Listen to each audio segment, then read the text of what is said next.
Riêng về dòng xe này thì có rất là nhiều người hỏi mình là làm năm tư bao nhiêu tiền.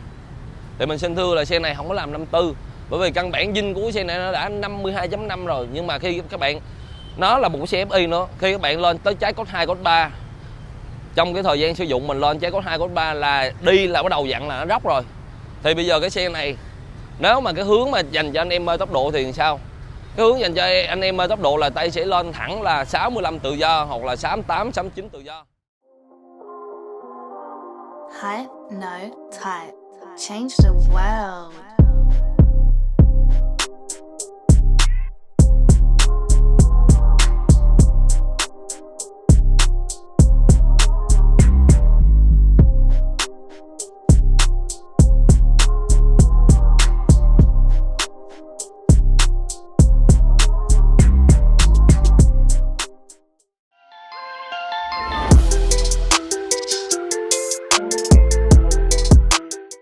Rồi, chào 500 anh em YouTube. Hôm nay Tay sẽ giới thiệu 500 anh em YouTube là full dòng mập 125. Mới vừa đập thùng cái chét, đập thùng là sao, là đập cái gì nè, kêu là đập thùng. Đó, rồi auto, coi auto ơi. Nói chung là mới vừa mua hãng ra. Đây. Tin. Rồi thì đây là xe là mới chạy trong hãng, là chạy thẳng qua đây luôn. Và chủ xe mua xe này là full mập 125 là xe Việt Nam. Và bây giờ mình sẽ nhận up lên là quay 125i. Thì đây là cái xe lần đầu mình làm và cũng là lần đầu tiên làm vậy. Thực sự là thời điểm này là mình đã nhận, mình ngưng, mình không có làm nữa. Không ngưng là ngưng nhận dọn thôi nha, chứ còn mà sửa chữa là vẫn sửa đều nha anh em. Tới ngày 20 Tết mới nghỉ nha. Rồi thì bây giờ là nếu mà dọn như vậy thì chi phí là bao nhiêu tiền, rồi sẽ làm những gì thì anh em đón xem cái mục này. Bởi vì xe này là tất cả là mới hết, mình sẽ sửa lại một số điểm mà cho nó đẹp và nó long lanh hơn thôi.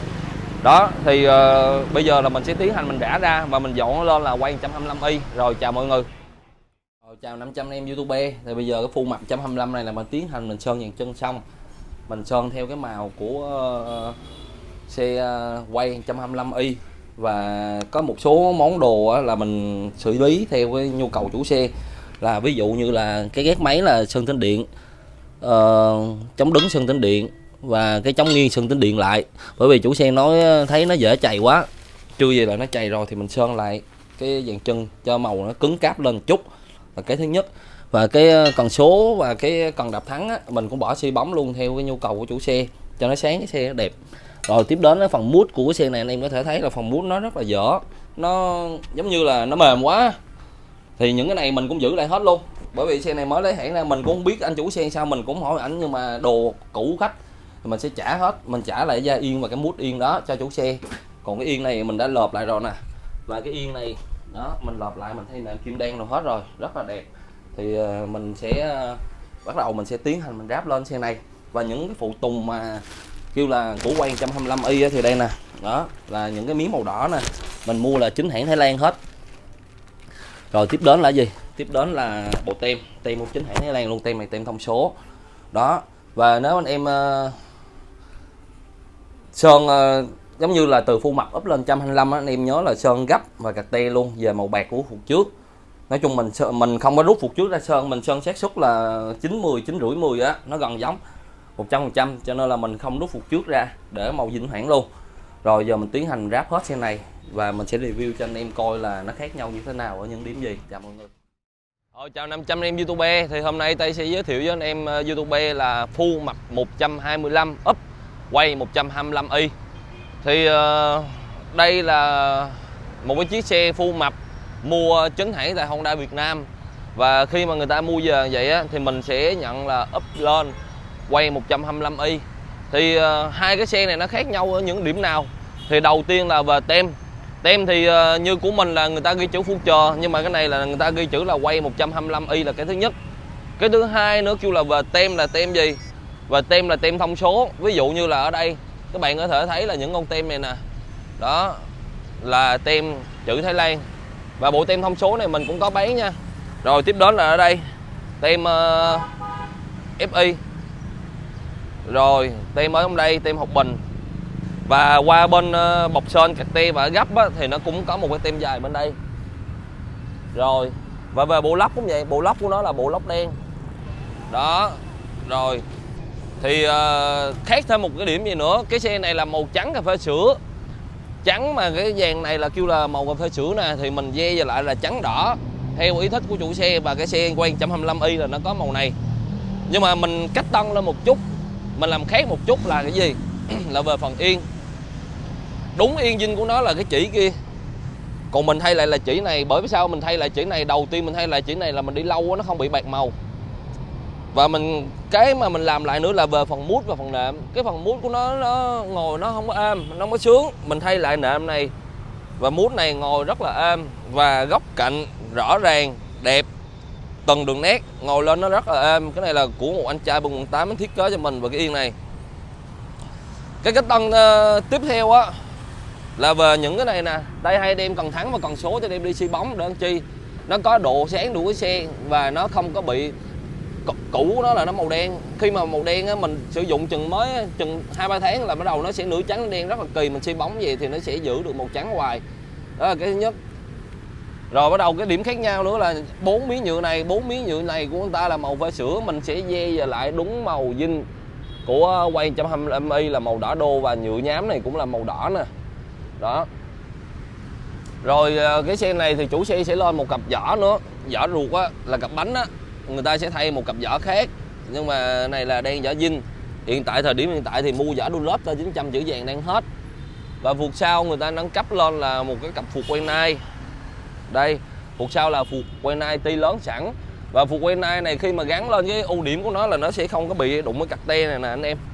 Ví dụ mấy phuộc đồ chơi kia thì đụng cặt te phần này rất là nhiều, phải cắt đồ nữa. Còn cái phuộc nai thì bỏ vô là như zin luôn, không có chết cháo gì hết. Thì khi mà up một cái xe này thì là mới chạy dòng hãng ra là chạy qua tiệm mình. Thì khi nhận up từ cái quay 125, từ cái full mặt 125 lên quay 125 thì nó sẽ có những cái gì mà khó khăn hoặc là những cái gì phiền phức không, thì xin thưa là có. Bởi vì đầu tiên là về phần ốc.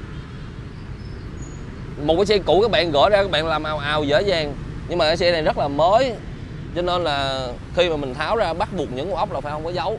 Anh em có thể thấy là từng con ốc nè, nó sẽ không có dấu. Và những điểm quan trọng như là ốc treo bô sau á, và ốc tán đồ á, ốc tán phuộc hoặc là ốc tán gấp bánh trâu đồ á, là không hề có dấu mở. Cái đó là do sự kỹ lưỡng của người thợ. Chứ còn nếu mà đụng vô mở ào ra thì dĩ nhiên là nó phải có dấu rồi. Cái này mình phải chăm chút từng ốc rất là kỹ. Cái đó là về xong phần ngoài và hình thức bên ngoài. Thì cái xe này nguyên cái xe hãng mình không làm gì hết, thì mình chỉ up cái đó thì cũng không có review được nhiều. Nhưng mà mình sẽ có những cái hay mình chia sẻ cho anh em. Đầu tiên á, khi mình up giày thì sẽ khoảng bao nhiêu tiền. Khi mà tay up giày á thì nó hôm qua tay có cộng tiền cho anh trai là khoảng 9 triệu 3, 9 triệu 4 gì đó. Thì tại sao mà 9 triệu mấy? Thật sự luôn, nếu mà up như vậy thì chỉ có cần một cái yên, 4 cái miếng nhựa nhám, 2 nhựa nhám, 2 nhựa bóng, và bộ tem thông số và bộ tem nổi là xong. Nhưng mà vì lý do là xe này anh trai sơn cặp lốc lại nè, sơn gấp, sơn gạch te lại nè, và anh trai gắn phuộc. Và quan trọng nữa là vừa về là anh trai đã làm nồi, thay nhông sinh dĩ và thay cần sơn cam. Là đúng 3 cái bệnh của xe này luôn. Là ví dụ như nồi của xe này á, vì là do cái xe mới về. Tại sao cái xe mới mà mình vẫn làm? Ở đây á, đầu tiên là do bố ba kèn của nó. Bố ba kèn của nồi trước của nó là bố ngắn, đi rất dễ rung. Mình phải thay lại bố dài. Cái nồi sau của nó là do lò xo nó quá nhẹ, cho nên á là cái việc mà chạy một thời gian nó sẽ cháy bố liền. Cho nên bắt buộc phải thay lò xo lại và mình thay bố lại. Là đã xong phần nồi. Phần nồi anh Tây làm cho cái xe full mặt 125 này á, là từ 1 triệu 1 cho tới 1 triệu 8. Tiếp đến qua anh trai giải quyết cái vấn đề triệt để là những cái xe này chạy chừng một thời gian là nó sẽ kêu cần đỡ sinh cam. Là kêu bên đây là mình đã thay cái cần đỡ sinh cam. Nó kêu cần đỡ sinh cam, đây là mình đã thay cần đỡ sinh cam tay cô niễn, mắc in cần đỡ lò. Đó, kêu là cần lò. Xong và nhông sinh dĩ của nó thì 5 ly thôi. Thì mình đã thay lên là nhông sinh dĩ 9 ly đi cho nó bền, cho nó lâu giãn và nó không kêu sên. Đó, và mình lên cái phuộc nai này nữa thì nó giá tiền nó mới ra là thành là 9 triệu 3, 9 triệu 4 và luôn công của mình. Đó, và những cái đây nè, chống đứng, gác máy, chống nghiêng, chủ xe yêu cầu là sơn tĩnh điện lại, bởi vì cái nước sơn zin của nó sao nó mau nổ quá, mới mua xe về là đã muốn nổ rồi. Và chủ xe nói cái trường hợp đó là cực kỳ chính xác, ngay cả cái quay 125i nhập luôn nó cũng dễ nổ dàn chân, cho nên là mình sơn những món đó lại thành màu tĩnh điện để làm chi, để mà nó cứng cáp hơn và nó dày, nó chắc chắn, nó khó bung. Đó là mình làm về cái xe nào thì mình phải hiểu được những cái điểm yếu của xe đó để mình nắm bắt. Và riêng về dòng xe này thì có rất là nhiều người hỏi mình là làm 54 bao nhiêu tiền, thì mình xin thưa là xe này không có làm 54, bởi vì căn bản zin của cái xe này nó đã 52.5 rồi. Nhưng mà khi các bạn, nó là một cái xe FI nữa, khi các bạn lên tới trái cốt 2, cốt 3, trong cái thời gian sử dụng mình lên trái cốt 2, cốt 3 là đi là bắt đầu dặn là nó róc rồi. Thì bây giờ cái xe này nếu mà cái hướng mà dành cho anh em mê tốc độ thì sao? Cái hướng dành cho anh em mê tốc độ là tay sẽ lên thẳng là 65 tự do hoặc là 68, 69 tự do. Cái gói tiền đó thì nó sẽ tầm là 35, 45 triệu tùy vô cái kinh tế chủ xe, là cái thứ nhất. Và cái đó là bao trọn gói, ví dụ chạy nguyên một cái xe zin tới, đưa cái xe zin là mình làm là 35, 45 triệu là về phần máy là xong. Còn anh em làm 52, 54 nhưng mà không gắn K1, không làm bô thì sẽ không được.